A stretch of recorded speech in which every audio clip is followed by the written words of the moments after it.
आपका organic chemistry start कर रहे हैं बेटे। ऑर्गेनिक केमिस्ट्री में आपके टोटल 4 चैप्टर्स आपको पढ़ने हैं। सबसे फर्स्ट चैप्टर की बात मैं करूं, halo alkane and hello variants. Second की बात मैं अगर करूं, alcohols, phenols, ethers. Third, aldehyde,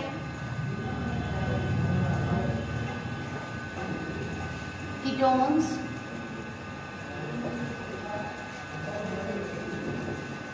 carboxylic acids. Last is, इसके अलावा बायोमोलिक्यूल्स, ये भी आपका ऑर्गेनिक का ही पार्ट है बेटे, and polymers. Biomolecules we have already done. आज हम स्टार्ट करेंगे haloalkanes and haloalkanes. Heading बनाएंगे halo alkanes.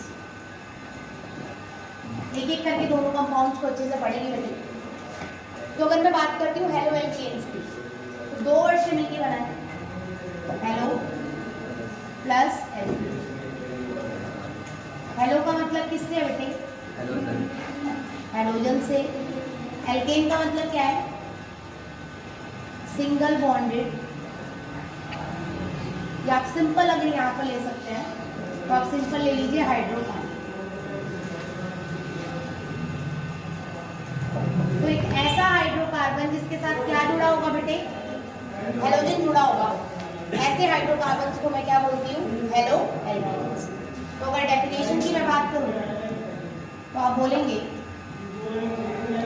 Halo alkanes are organic compounds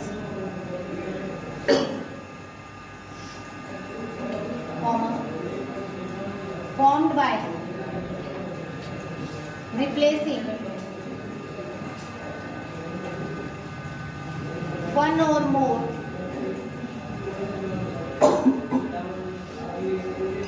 hydrogen atom with halogen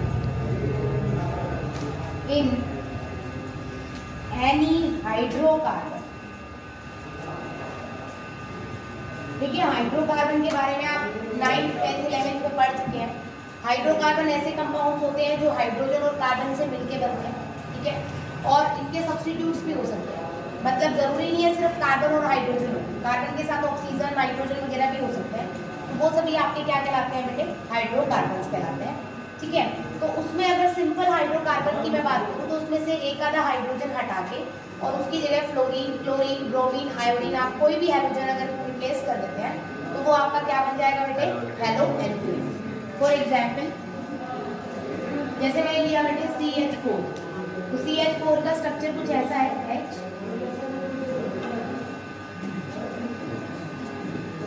tetrahedral shape है बेटे इसकी, ठीक है। मैंने एक हाइड्रोजन को यहाँ से हटाया और इसको रिप्लेस कर दिया बेटे X। क्लियर? अब मोर देन 1 भी रिप्लेस किए जा सकते हैं। 2 रिप्लेस कर दिए बेटे, ठीक है। इसी तरह से मैंने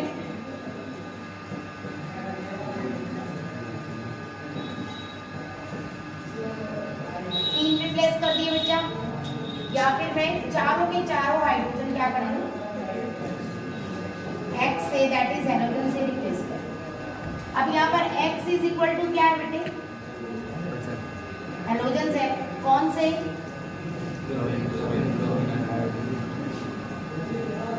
क्लियर है बेटे मेरी बात? समझ आया सबको? क्लियर हो गया अच्छे से? तो हेलो एल्केन्स आपके ऐसे हाइड्रोकार्बन्स होते हैं इसमें कोई भी हाइड्रोजन को रिप्लेस करके आप क्या कर देते हो? हेलोजन को अटैच कर देते हो। क्लियर है? जिसमें एक हेलोजन होगा उसे हम बोलेंगे मोनोहैलाइड्स। इसी तरह बोलेंगे बेटे? Die halides. 3 वालों को क्या बोलूं? Correct, try halides. और 4 वालों को बेटे? Tetra halides. क्लियर है मेरी बात? डन। हेलो एल्कीन्स क्या होते हैं सबको अच्छे से समझ आ गया? आगे देखते हैं।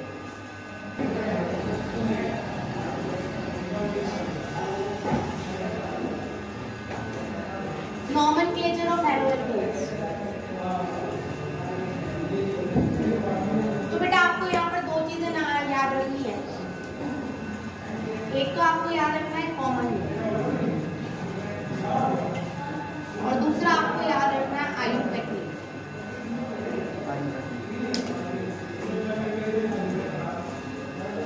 आयुर्वेदिक नेम आपको होता है बेटे हेलो एल्केन्स, ठीक है? और कॉमन नेम आपका होता है एल्काइल हैलाइड, ठीक है?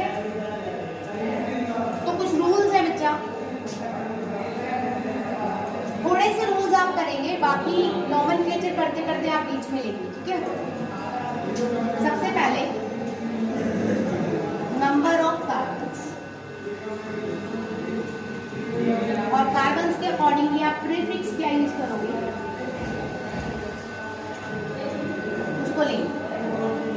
जैसे नंबर ऑफ कार्बन 1 है बेटे, 2, 3, 4, 5, 6, 7, 8, 9 और 10।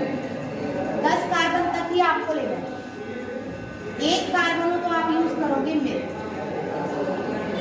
2 कार्बन पर एक, 3 पर बोलो रॉक, 4 पर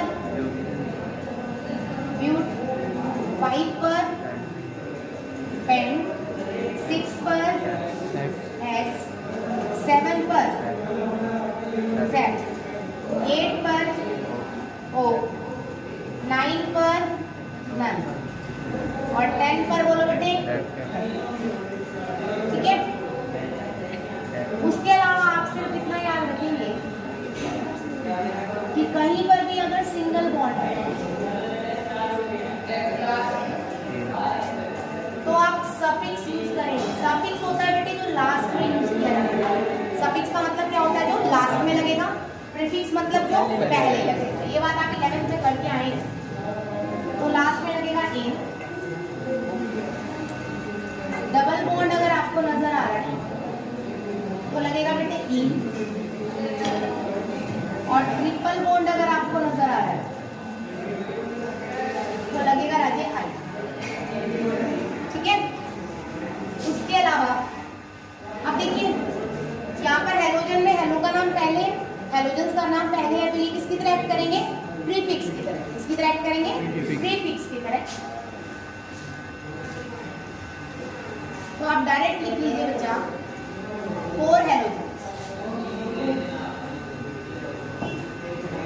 fluorine, chlorine, bromine, hydrogen, fluoro, chloro, bromo, iodo. Clear है बेटे? कोई डाउट तो नहीं है?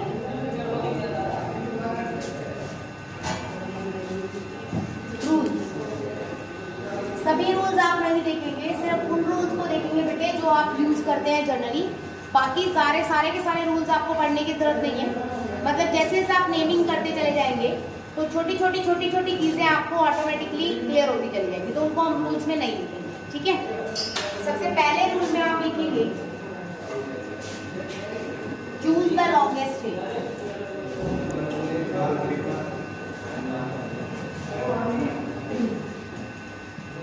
सेकेंड लिखेंगे number the carbon atom such that functional group get lowest position.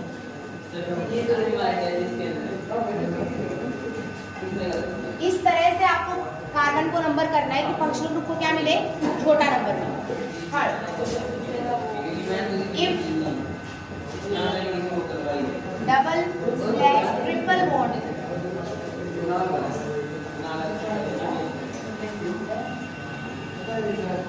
is there with halogens, comma, then double slash triple bond get more priority.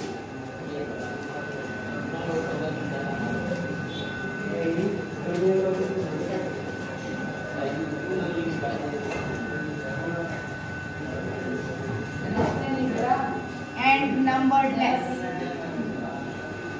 and will get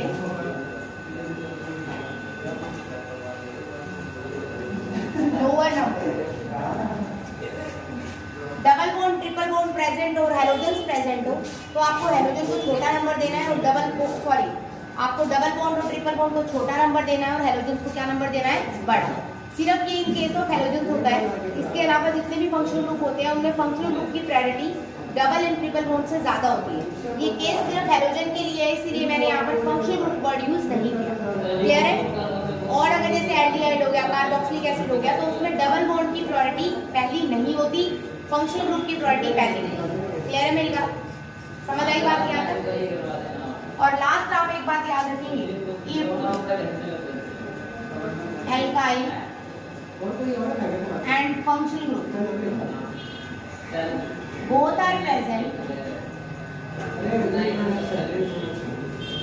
as substitutes, then functional group will get lower position.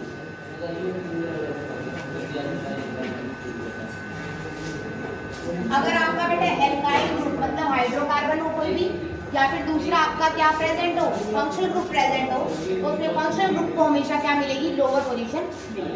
Clear है मेरी बात? Rule समझ आ गए सभी को? ठीक है बेटे, फंक्शनल ग्रुप और एल्काइल ग्रुप जैसे मैंने बोला, जैसे दे दिया मैंने, यहाँ पर CH3 है बेटे और यहाँ पर Cl है, ठीक है? तो हैलोजन और एल्काइल ग्रुप दोनों प्रेजेंट है, तो first, second, third, fourth, fifth, इस तरह से आप लेंगे। एक और ले लीजिए इधर, फोर्थ, फिफ्थ और सिक्स। तो यहाँ पर आप इधर ऐसे ले लीजिए। दूसरा एग्जाम्पल लेते हैं,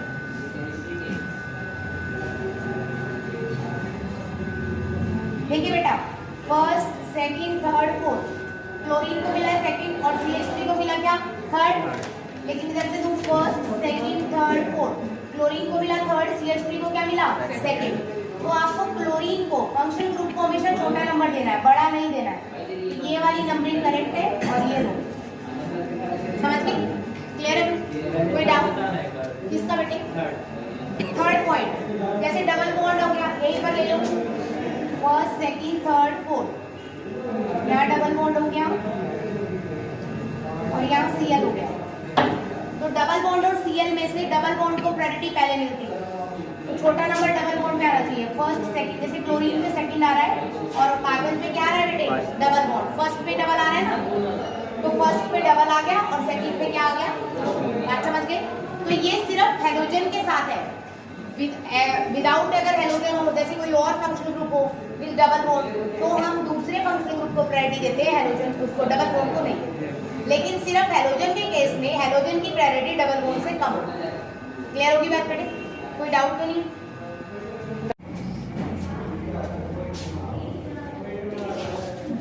नॉमेनक्लेचर के कुछ एग्जांपल्स कर रहे हैं भाई, रूल्स को रिमाइंड करते हुए, ठीक है? सबसे पहले मैंने आपको फर्स्ट रूल बताया था कि सब्स्टिट्यूट्स कोई भी हो उनको नंबर क्या मिलना चाहिए, छोटा मिलना चाहिए। और कंपैरिजन अगर फंक्शनल ग्रुप और आपके एल्काइल ग्रुप में हो तो प्रायोरिटी किसे दोगे आप, फंक्शनल ग्रुप। तो आपकी नंबरिंग किधर से होगी, please have a look. First, second, third, fourth, fifth, ठीक है। तो फर्स्ट कार्बन पे आपको क्या दिख रहा है बेटे? ब्रोमो, फर्स्ट पे ब्रोमो है। थर्ड पे क्या दिख रहा है बेटे? बोलो, मिथाइल ग्रुप दिख रहा है बेटे, अल्काइल। और लॉन्ग चेन कितने कार्बन की है? 5 कार्बन के लिए क्या यूज करेंगे हम? बात समझ आई? तो पेंटेन तो हमारी मेन चेन है बेटे, तो ये हमेशा किसकी तरह यूज होगा? सफिक्स की तरह, बिल्कुल लास्ट में आएंगे, ठीक है। अब आपके पास 1 पे ब्रोमो और 2 पे मिथाइल है, तो आपको इनको अरेंज करना है अल्फाबेटिकल ऑर्डर। तो 1 पे बी पहले आएगा या एम पहले आएगा? बी, तो नेम हो जाएगा बेटे 1 ब्रोमो, उसके बाद 3 मिथाइल पेंटेन। क्लियर बेटे मेरी बात? समझ आ गई बात? तो यहाँ पे हमने कौन सा रूल ऑब्जर्व किया है इस एग्जाम्पल में? ऑल सब्स्टिट्यूट्स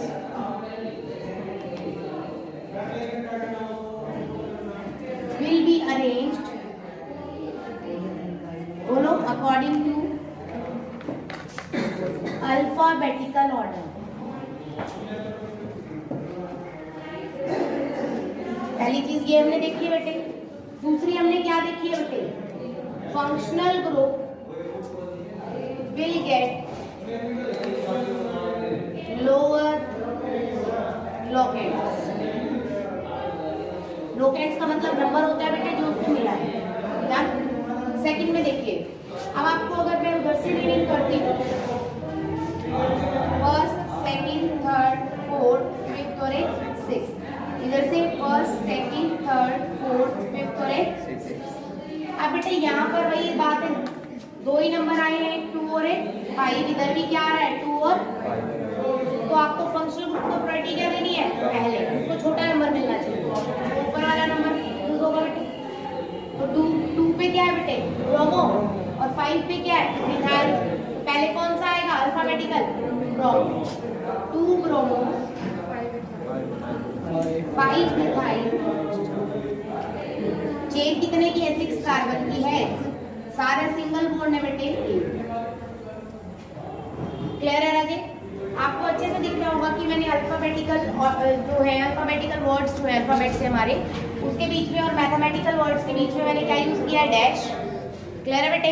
तो always use dash between maths words and alphabets, ठीक है। डिजिट्स एंड अल्फाबेट्स के बीच में आपको डैश यूज करना है।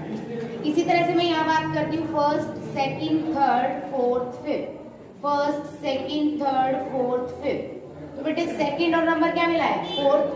और इधर से चलेंगे तो भी सेकंड और क्या मिलेगा? 3rd, है ना। लेकिन मैंने आपको एक रूल बताया था कि डबल बॉन्ड और फंक्शनल ग्रुप में खास तौर पे कौन हो? हैलोजेंस। तो प्रायोरिटी किसे देनी है? डबल बॉन्ड को। तो डबल बॉन्ड को प्रायोरिटी देते हुए 2 पे क्या है बेटे? डबल बॉन्ड, और 4 पे क्या है? ब्रोमो।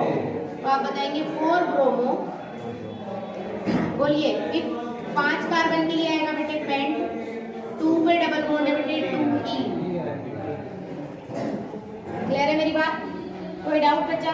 तो यहाँ पर आपको ये चीज कंफर्म हुई कि डबल बॉन्ड और हैलोजेंस के बीच में प्रायोरिटी किसे मिलती है? Double bond. क्लियर है? नेक्स्ट देखिए, फर्स्ट, सेकंड, थर्ड और एक 4। तो 3 पे बेटे 2 बार है, 3 पे एक मिथाइल है और 3 पे एक और मिथाइल है। तो इसको कंबाइन करके हम लिख सकते हैं 3,3। दोनों की पोजीशन दिखानी है, 3,3 डाई मिथाइल बेटे। Is that clear? एक ये यूज हो गया। उसके अलावा 1 पे क्या है बेटे? ब्रोमो। अब बी पहले आता है या एम? डाई, ट्राई, टेट्रा के वर्ड्स को आप नहीं देखेंगे, अल्फाबेट्स को नहीं देखेंगे। तो डी पहले आएगा या एम? डी। बी पहले आएगा, सॉरी। तो 1 ब्रोमो, 3,3 डाई मिथाइल। 4 की क्या चेन बेटे? ब्यूटेन। तो यहाँ पर आपने क्या देखा? 2 मैथमेटिकल वर्ड्स के बीच में क्या यूज किया है बेटे? Comma. Comma is between 2 mathematical digits.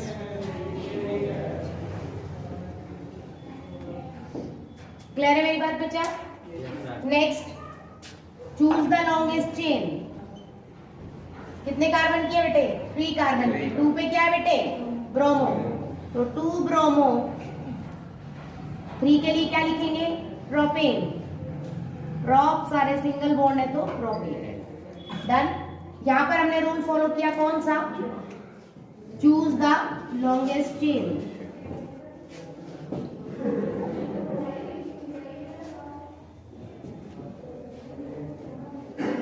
समझ आ गई बात बेटे? नेक्स्ट देखिए, first, second, third, fourth, fifth.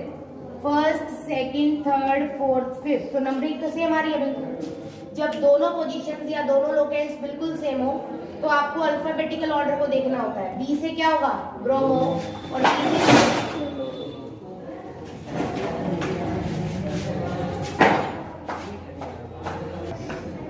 तो आपको यहाँ दिख रहा है बेटे 2 पे भी क्या है? फंक्शनल ग्रुप, वो भी हैलोजन है, और 4 पे भी हैलोजन, और ऊपर से नंबर दे तो भी सेम नंबर आ रहे हैं। तब आप अल्फाबेटिकल ऑर्डर को थोड़ा ध्यान में रखेंगे। 4 पे क्या है बेटे? ब्रोमो, और 2 पे क्या है? फ्लोरो। दोनों में से पहले कौन सा आता है?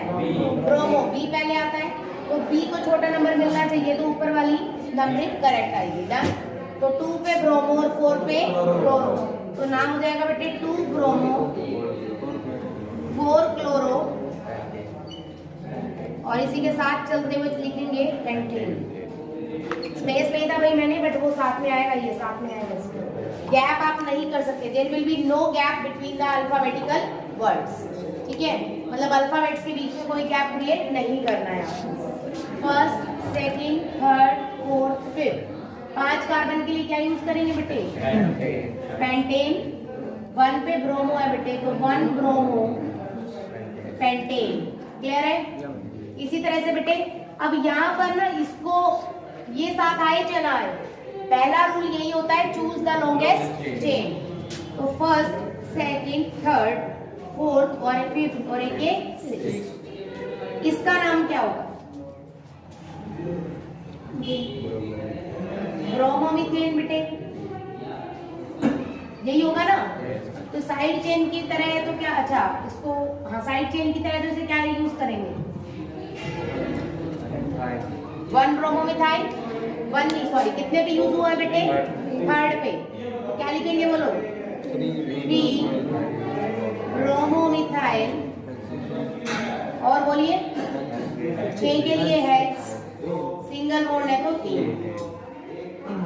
क्लियर है भाई? इसी तरह से यहाँ देखते हैं फर्स्ट, सेकंड, थर्ड और एक फोर्थ। तो 1 पे बेटे क्या है? और सेकंड पे भी क्या है बेटे? मिथाइल, और थर्ड पे भी क्या है? मिथाइल।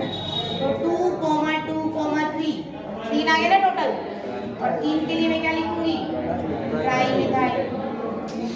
डन बच्चा। अब M पहले आएगा या B? B, तो ये इसके आगे आ जाएगा 1 bromo, 2, 3 tri methyl. Long chain कितने की है? 4 कार्बन की, तो क्या लिखेंगे बेटे? क्लियर होगी मेरी बात? कोई डाउट तो नहीं है भाई?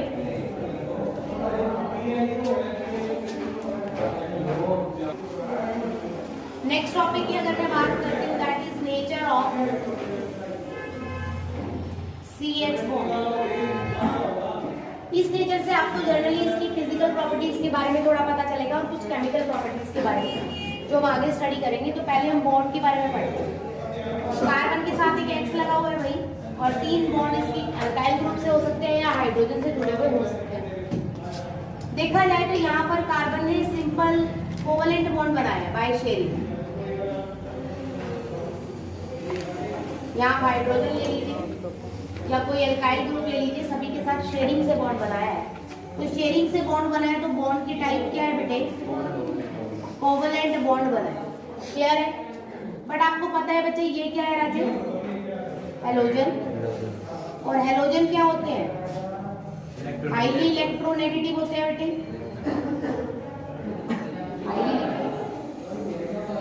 बात समझ आई बेटे?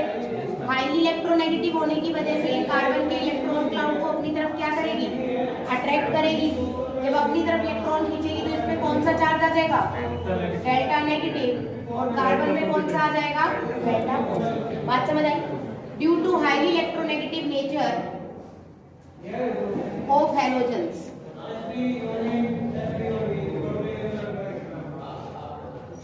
CH बॉन्ड एक्वायर, कौन सा चार्ज बचा? देखो पूरी तरह से तो टूटा नहीं है कि मैं आयनिक बोल दूं, तो पार्शियल आयनिक को ही हम दूसरा नाम क्या देते हैं? पोलर। पोलर का मतलब बेटे जिसमें पोल्स बन जाए, एक पॉजिटिव और एक नेगेटिव। पूरी तरह से पोल्स नहीं बने, ये बॉन्ड टूटा नहीं है यहाँ से, सिर्फ थोड़ा सा इलेक्ट्रॉन क्लाउड कार्बन का हैलोजन ने अपनी तरफ खींचा है। एज अ रिजल्ट उस पे लिटिल बिट डेल्टा नेगेटिव आ गया और कार्बन पे क्या आ गया बेटे? Delta positive. तो ये नेचर आपको याद रखना है कि that have partial polar nature. Clear है बेटे?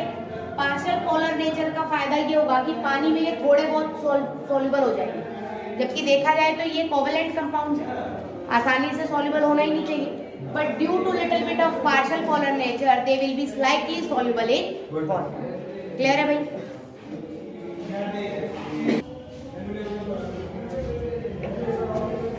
नेक्स्ट टॉपिक है बच्चा आपका फिजिकल प्रॉपर्टीज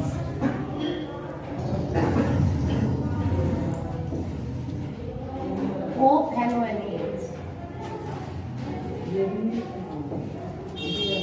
तो सबसे पहले मैं स्टडी कर रही हूँ अबाउट द डेंसिटी। डेंसिटी के बारे में आप जानते हैं, डेंसिटी इज इक्वल टू क्या होता है बेटा?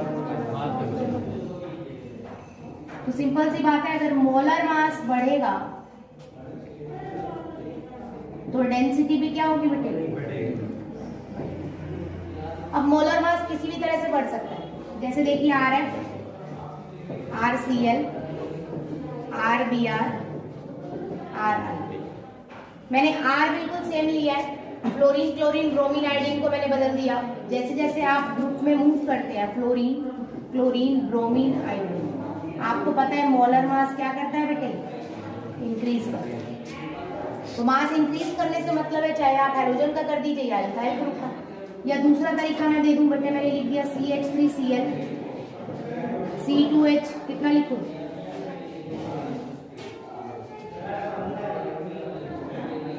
CL, उसके बाद C3H7Cl, इस तरह से ले लीजिए।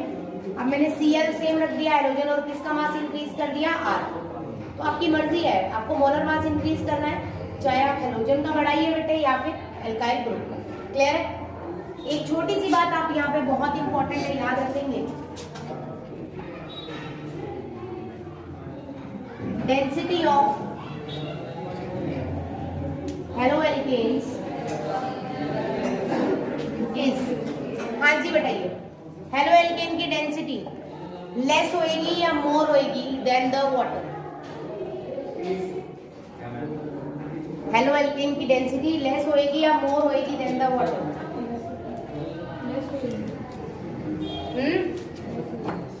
क्यों? रीजन क्या है? तुक्का नहीं मारना है। डेंसिटी मोर होएगी या लेस होएगी देन द वाटर? लेस होएगी। श्योर? पक्का? इसकी डेंसिटी वाटर से कम होती है बेटे।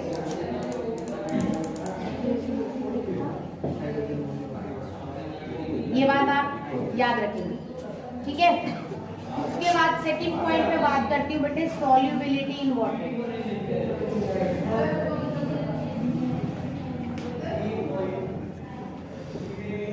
हाँ जी बच्चा, वाटर के अंदर कोई भी चीज अगर आप डिसॉल्व करना चाहते हो तो उसके दो ही फैक्टर होते हैं कि या तो क्या बनाए वो कंपाउंड हाइड्रोजन बॉन्डिंग करे, या फिर उसका नेचर कैसा होगा बेटे? Polar nature. ये दो ही कंडीशन पर आपकी कोई भी सब्सटेंस वाटर में डिसॉल्व करता है। हाइड्रोजन बॉन्डिंग आपको दिख रहा है यहाँ पर पॉसिबल ही नहीं है, हाइड्रोजन बॉन्डिंग यहाँ पर नहीं होती है। पोलर नेचर के अंदर मैंने बोला है बेटे partial polar character. Partial polar का मतलब होता है बेटे थोड़ा बहुत पोलर, है ना? पार्शियल पोलर है तो ऑब्वियस सी बात है, बोलिए, स्लाइटली सॉल्युबल। तो ये थोड़ा सा सॉल्युबल रहेगा, पूरी तरह से डिसॉल्व नहीं करता। क्लियर है मेरी बात? नेक्स्ट है बेटे point is boiling.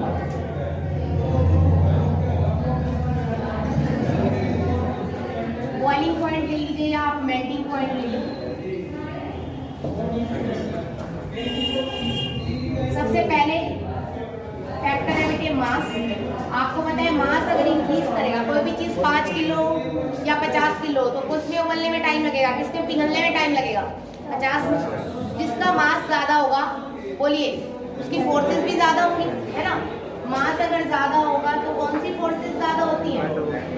Von to one forces. Clear बेटे? फोर्सेस अगर ज्यादा होंगी तो बॉइलिंग पॉइंट और मेल्टिंग पॉइंट भी क्या होगा? मास से चीज क्लियर है। सेकंड पॉइंट है बेटे कॉम्प्लेक्सिटी। ये इंपॉर्टेंट है बच्चा, ध्यान रखिएगा। आपने 5 कार्बन की स्ट्रेट चेन ले ली और एक तरफ 5 कार्बन की कॉम्प्लेक्स चेन ले ली। आपको दिख रहा है इसका सरफेस एरिया क्या है बेटे? कम है। और इसका सरफेस एरिया क्या है बेटे? जिसका सरफेस एरिया ज्यादा होता है उसका बीपीटी कम होता है। जिसका सरफेस एरिया कम होगा उसका बॉइलिंग पॉइंट क्या होगा? इस बात को आप अपने आप बता सकते हैं। अगर आपको सरफेस एरिया ज्यादा करना है, किसी को भी आप चीज को आप पाउडर फॉर्म में ले रहे हैं तो वो जल्दी मेल्ट हो जाएगी, और ब्रिक की फॉर्म में अगर आपने ले रखी है तो उसको मेल्ट होने में क्या लगेगा? टाइम लगेगा। क्लियर है बेटे? तो सरफेस एरिया एक्सीड करने से आपका बॉइलिंग पॉइंट या मेल्टिंग पॉइंट भी क्या करता है? डिक्रीज कर जाता है। और सरफेस एरिया कम हो तो बॉइलिंग मेल्टिंग पॉइंट क्या होता है? इंक्रीज होता है। क्लियर होगी मेरी बात? कोई डाउट बेटे?